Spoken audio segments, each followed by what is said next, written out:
যেটা আমরা সবার কাছ থেকে শুনছি, যারা এখানে ক্রেতা বা বিক্রেতা সবাই বলছে যে আমরা যেটাই মানে যে পারপাসে আসছি, যে দামগুলো কেমন এখনও বাড়তি কিনা সেটা জানার জন্য আমার সকাল 6টার সময় আসতে হবে। কেন? কারণ ওই সময়টাতে হচ্ছে আড়ত থেকে এ পাশে ওনারা নিয়ে আসেন।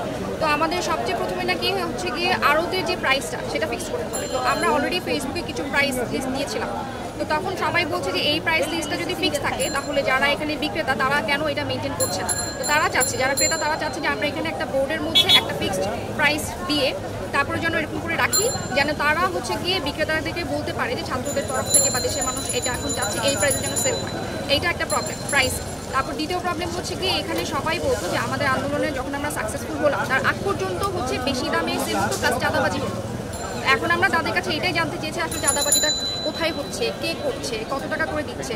তো ম্যাক্সিমাম মানুষই বলছে এখন হচ্ছে না। আমি তো আসলে জানতে চাচ্ছি না যে এখন হচ্ছে কিনা, আমি এখন জানতে চাচ্ছি যে কারা করতো বা কাদেরকে আমাদের দিতে হতো টাকা। ওনারা ভয়ে হয়তো এখন পর্যন্ত বলছে না। এটা একটা প্রবলেম ফেস করছি আমরা।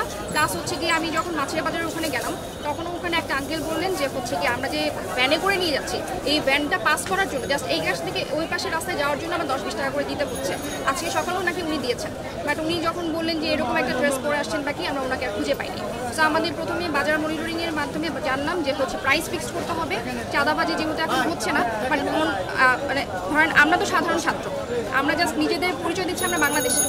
অনেকে বলতেছে আমি অমুক দলে ছিলাম, অমুক দল। আমরা আসলে কোনো দলীয় কোনো কিছুর জন্য এখানে আসি নাই।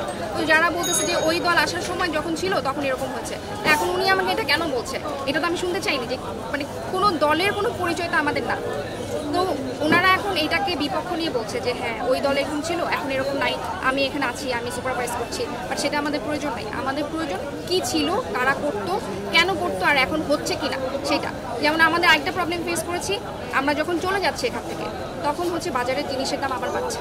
ইভেন আমাদের ফ্যামিলি মেম্বাররাও যখন পরে কিনতে আসছে বলছে স্টুডেন্ট থাকা অবস্থায় একদম হচ্ছে, পরে নাকি আবার দামটা বেড়ে যাচ্ছে।